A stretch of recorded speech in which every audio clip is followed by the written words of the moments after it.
अब जो बोला कहना चाहेगा कि हम लोग यहाँ बिल्कुल नहीं लड़ रहे, हम लोग अपना हक के लिए बात कर रहे हैं। हम लोग बोल रहे हैं कि इक्वल जस्टिस होना, एक अरुणाचल में गलत सिस्टम सेट नहीं होना। आज नल एंड वॉइड होगा, कल को इंडिविजुअल का जो लालच है उसको कोई नहीं बोल सकता है। वो फिर क्वेश्चन पेपर को मौका मिला किसी को बिक्री करेगा, आपस में खरीदेगा, फिर बाद में पकड़ेगा नल एंड वॉइड। ये बहुत बड़ा गलत एक एग्जाम्पल सेट हो जाएगा। Instead of that proper investigation होना है, ईदी फैमिली को लगाइए, सीबीआई को लगाइए। और वो चीज के लिए ऑलरेडी सीबीआई इसको एम्प्लॉय वाला ने चीफ सेक्रेटरी को सेल्फ डिक्लेरेशन करके सबमिट कर चुका है। तो इसलिए बराबर यहाँ मनोज जी, यहाँ में बिल्कुल हम लोग आपस में लड़ाई नहीं है, वो गलत नैरेटिव सेट कर रहा है। फैसला होने में तो समय लगेगा, लेकिन हम लोग सीएम कांदू का सरकार को पूरा विश्वास करता है, वो पीपल्स गवर्नमेंट है। आज तक का इतिहास में आप अरुणाचल का एक सीनियर मोस्ट जर्नलिस्ट है, आपने काफी सीएम देखा। आज तक का इतिहास में ऐसा ह्यूज वॉल्यूम में इतना हाई मैग्नीट्यूड में कभी भी अरेस्ट नहीं हुआ, और सीबीआई को नहीं बुलाया ये फियास्को के लिए। मैं दूसरा केस को नहीं बोलूंगा, लेकिन ये फियास्को के लिए कभी भी सीबीआई को नहीं बुलाया, ईडी को नहीं बुलाया। तो ऐसा जब बुलाता है तो हम भी विश्वास करता है कि सीएम साहब जल्द से जल्द जस्टिस देना है। अच्छा, अभी जो डिमांड क्या रखा है आप लोगों ने? हमारा जो डिमांड था, आज हमारा 6 पॉइंट था, ऑलमोस्ट नल एंड वॉइड का चीज को थोड़ा टुकड़ा टुकड़ा करके ऐसे किया, पर भी मैं रीड आउट कर देता हूँ।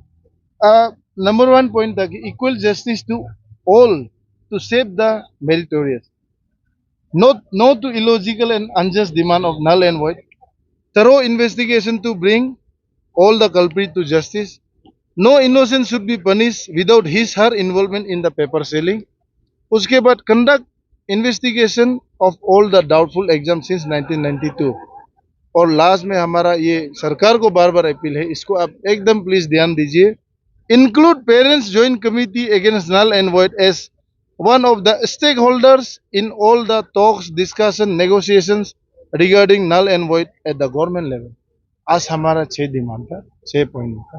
अच्छा, अभी तक जो अरेस्ट हुआ है, जितना कार्रवाई हुआ है, क्या उससे आप लोग पेरेंट कमेटी बोलता है ना, क्या आप लोग खुश नहीं है क्या उससे? उससे खुश है, उससे खुश जो नहीं है उसका तो इंटेंशन अलग है। मैंने बराबर आपको बोला, आप सीनियर मोस्ट जर्नलिस्ट है, इतिहास में अरुणाचल का इतिहास में ह्यूज वॉल्यूम में इतना हाई मैग्नीट्यूड में आज तक अरेस्ट नहीं हुआ। सरकार जब अच्छा काम कर रहा है, as a responsible citizen of Arunachal, हम सरकार को भी अप्रिशिएट करना जरूरी है। तो we are very much satisfied. और इन्वेस्टिगेशन सीबीआई लगा हुआ है, सीबीआई ऑटोनोमस बॉडी है, अपना हिसाब से काम करेगा। क्या पता इट विल टेक 1-2 ईयर्स, क्योंकि सीबीआई 10 साल 15 साल भी लगता है, सुना है। केस को बहुत डीपली जाता है ये लोग, तो उसमें देना चाहिए। अच्छा सर, एक चीज है, क्योंकि इन्वेस्टिगेशन तो चलते रहेगा, सजा जिसको मिलना है जरूर मिलेगा। लेकिन क्या आप लोग को इन्वेस्टिगेशन में कोई रुकावट तो नहीं है ना किसी के लिए? नहीं, बिल्कुल भी नहीं है। यहाँ में आपको बोला, यहाँ में देखिए, हम लोग अकेला हम यहाँ पे आया, मैं अपना के लिए आया। हम parents joint committee against null and void का जरूर सेक्रेटरी है, मैं सबका रिस्क लेके नहीं आया हूँ। मैं मेरा मिसेज का लिया, ये बड़ा भैया है, ये इसका बेटी का लिया, तो यहाँ में ये बड़ा भैया है, ये इसका बेटी का, तो मेरा जीजा जी है, वो उसका बेटी का, ये जीजा जी ये बेटा का, अपना अपना हिसाब से रिस्पॉन्सिबिलिटी लिया। लेकिन इस इशू को थोड़ा सा एक ही साथ में ले जाने के लिए हमको कमेटी गठन करके सेक्रेटरी बना है।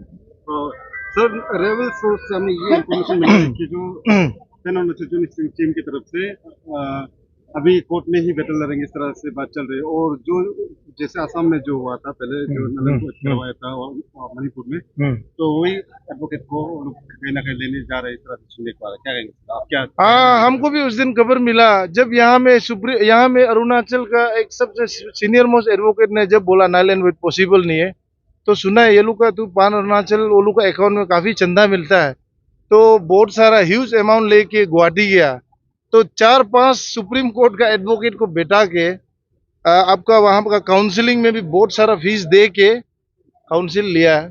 तो वहाँ में भी क्लियर बोला है कि पॉसिबल नहीं है। ये हम नहीं बोल रहा है, ये उसका कमेटी का मेंबर बता रहा है हमको। आज वो लोग फ्रस्ट्रेशन में है, वो लोग निकल गया, क्योंकि वो लोग को दिखाई दे रहा है ये इलॉजिकल है। ये हम लोग का लाइफ को मारने चाह रहा है। इसीलिए बड़ा भैया आप लोग एटलीस्ट एग्जाम जल्दी होने दो बोल के हमको कल भी मिला। अगर जरूरी पड़ेगा हम पक्का सब कुछ एविडेंस का साथ हम ला के बात करेगा। मुख्यमंत्री जी पेमा खांडू जी बोलते हैं कि अभी भी कुछ बताना जरूरी है तो हम बताने के तैयार हैं। सीएम साहब को हम वही बोलेगा। देखिए मनोज जी आप सीनियर है यहाँ का, आप मालूम है काफी कट्टरपंथी वाला सीएम भी रहा। पेमा खांडू साहब, सीएम खांडू एक हम्बल आदमी है, अप्रोचेबल है। दूसरा सीएम होता क्या करना था, ये तो ओपन चैलेंज करता है ना। हम डरने वाला में से नहीं है बोलता है, मेरा नाम है ऑर्डर निकलता है ना, हम नहीं डरेगा बोलता है। वो सीएम को वो टेबल में बॉक्सिंग पंच बजा के बात करता है।